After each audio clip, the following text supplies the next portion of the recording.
Thank you for joining us at this hour. I'm Daniel Choy for Arirang News.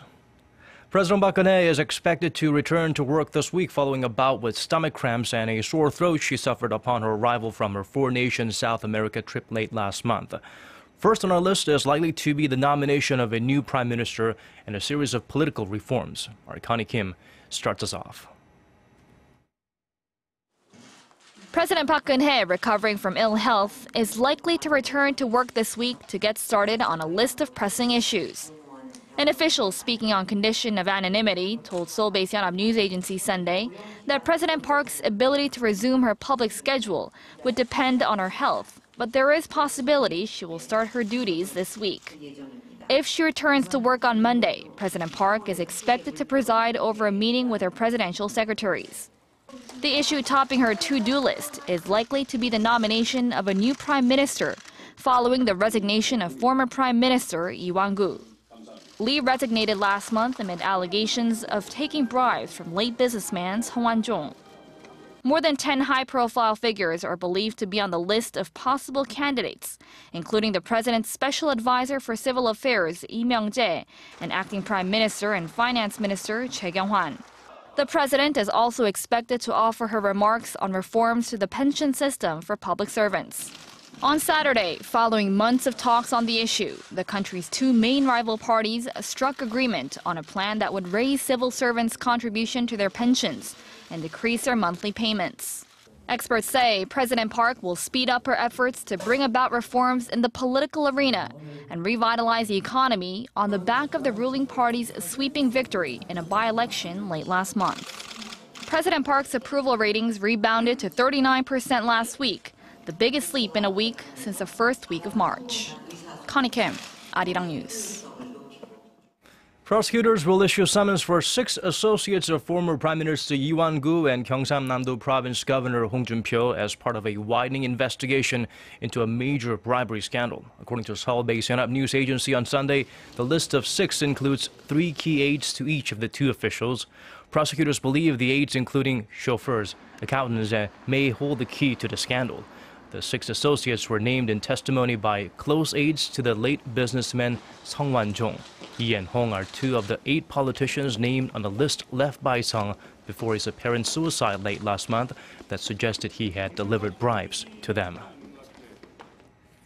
And government agencies are reportedly handing out punishments for graft that are even more harsh than those outlined in a recently passed anti-corruption law.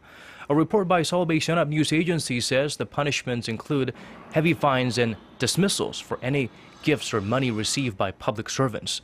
The anti-corruption law passed in March deals a maximum penalty of up to 3 years in prison and roughly $27,000 in fines to anyone receiving gifts worth more than 1 million won or around $900. Experts warn that the new government measures could have some strong side effects and that a more systematic approach to fighting corruption is needed. North Korea has completed work on a new satellite command and control center, raising speculations about the possibility of another rocket launch. The North Korean Central News Agency said Sunday its leader Kim Jong-un visited the center, though it didn't say when, and vowed to continue satellite launches. The speculation is that Kim could be planning a long-range rocket launch this year to mark the 70th anniversary of the establishment of the ruling Workers' Party and 4 years into his rule. The regime is under UN sanctions for its rocket launches, which the international community considers ballistic missiles. In 2012, North Korea's satellite launch was viewed by the international community as a test of a long-range missile. It's been confirmed that a college student detained in North Korea for illegal entry is South Korean. Seoul-based Yonhap News Agency reports that an official from Seoul's Foreign Affairs Ministry, speaking on conditions of anonymity, said Sunday that they've identified the student's nationality, address, and personal information.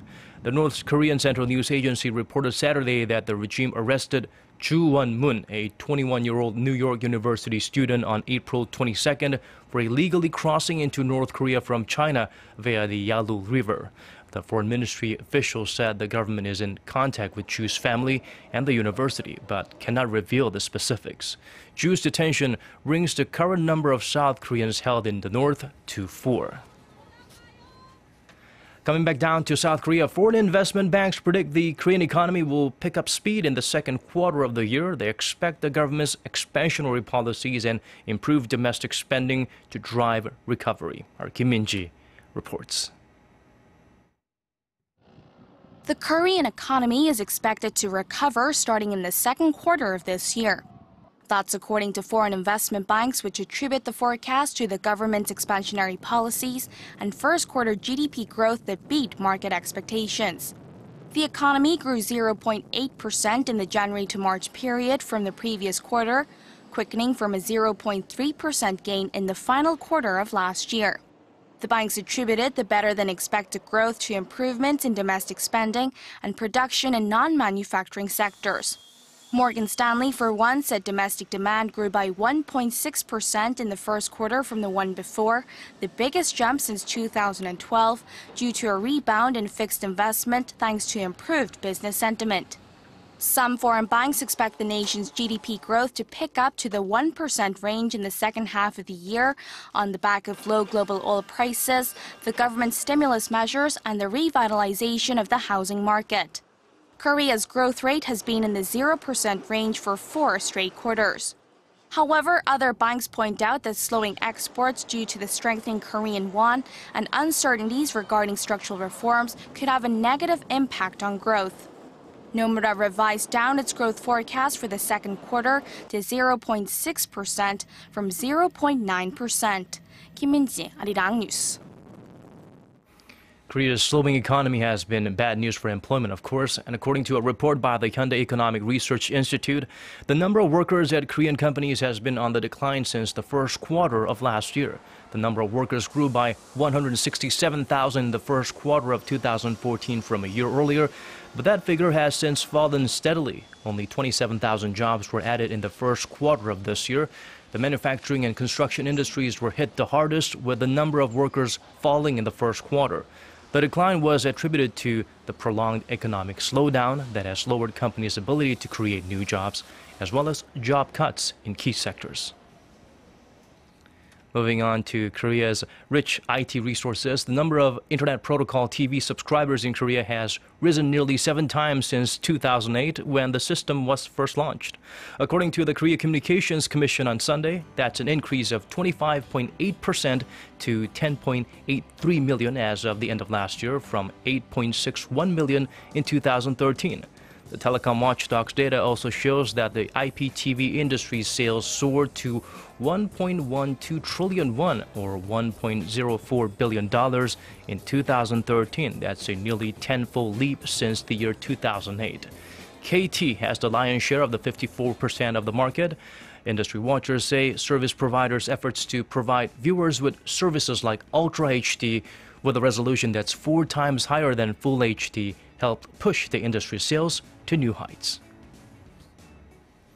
And checking on the latest on the devastating earthquake in Nepal, local police told the AP that 3 people were rescued near a mountainous village west of Kathmandu and have been taken to a nearby military hospital for treatment. 2 were buried under a collapsed mud house, while the 3rd was pulled from under the earth following a landslide.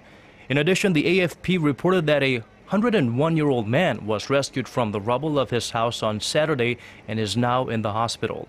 And in a separate development, 5 Korean climbers who had been trapped in the Himalayas were back in Kathmandu on Sunday. According to the Korean embassy in Nepal, the climbers were near Namche village when the April 25th quake struck.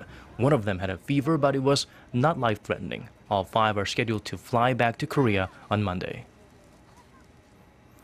The Korean government has partnered up with a state research institute to test remotely controlled robotic machines for deep-sea excavations. The 6-legged mechanical creature is expected to help extract objects of great historical value from under the deep. Our Kim Ji-yeon has more.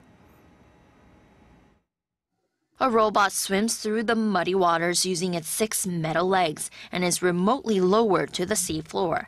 It picks up a piece of porcelain with its metal arms, which are remotely controlled by operators in a control room.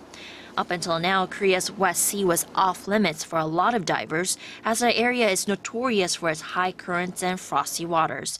But this piece of underwater equipment is expected to make it easier to excavate objects of historical importance.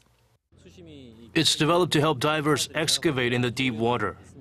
The machine, known as the CR200 or Crapster, is part of an $18.6 million project spearheaded by the country's ocean ministry.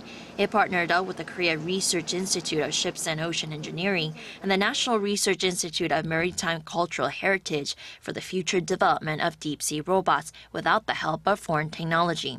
The Crapster is equipped with cameras that can send sonar and ultrasonic images of underwater objects some 150 meters away. The commercialization of the machine will start in mid-May after a 1-month test period ends. The technology is also expected to be applicable for other purposes, such as the exploration of natural resources. Kim Jeon, Arirang News. In life, you can't always settle for the easy way out. Sometimes you have to fight for something, and that's why a boxing match featuring two of the best in the business inspired us all. Floyd Mayweather Jr. made boxing history with a unanimous decision win over Manny Pacquiao in a highly anticipated welterweight title fight in Las Vegas on Saturday. While the Pac-Man went for a crowd-pleasing knockout early in the bout, Floyd the Money Mayweather paced himself and controlled the tempo of the fight with ruthless precision, maneuvering around his opponent's deadly blows with grace and landing punches with pinpoint accuracy. The win solidifies Mayweather's career undefeated record, though he has been labeled the villain of the boxing world for his arrogant media persona and a no history of domestic violence.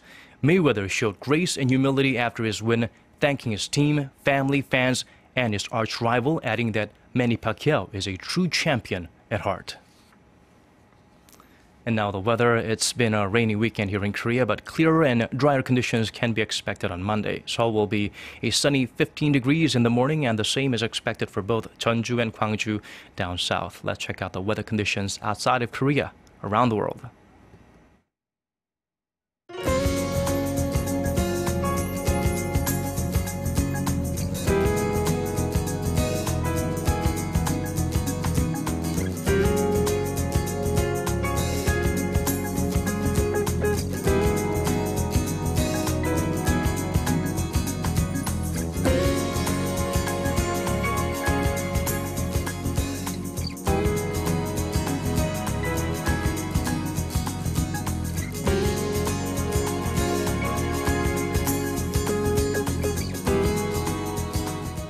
And that's all from us. Thank you so much for watching. Do have a great start to your new week.